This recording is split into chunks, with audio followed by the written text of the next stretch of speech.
Ini ramai orang salah faham. Ramai orang yang salah faham, dia ambil perkataan hafaz. Maka dia pun menghafal nama-nama Allah 99. Tapi solat lambat, kadang-kadang buka aurat, kadang-kadang tak berzikir pada Allah, kadang-kadang mengumpat, tapi nama Allah dia hafal. Itu tak termasuk, dia tak mungkin dapat masuk syurga. Sebab yang akan masuk syurga ialah orang beriman. Bukan orang yang menghafal nama Allah, orang yang beriman. Apa makna iman? Ada iman, ada amal. Sebagaimana Allah sebut dalam surah wal asri, innal insana lafi khusr. Semua manusia rugi. Kecuali siapa? Bukan yang menghafal nama Allah. Tapi yang beriman, yang beramal soleh, wa tawasaw bil haq, dan berpesan menyampaikan kebenaran, dan setelah itu bila ada cabaran, ujian, wa tawasaw bis sabri, dia sabar.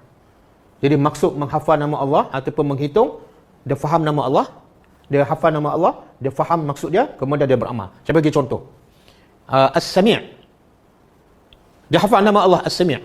Lepas tu dia faham apa makna As-Sami'. Allah tu Maha mendengar. Yang jauh, yang dekat, yang sembunyi, yang waktu malam, siang, semua Allah Maha mendengar. Akhirnya apa berlaku dalam kehidupannya? Dia tak akan bercakap kecuali benda yang Allah redha sahaja. Bila nak bercakap dia fikir Allah suka ataupun tak.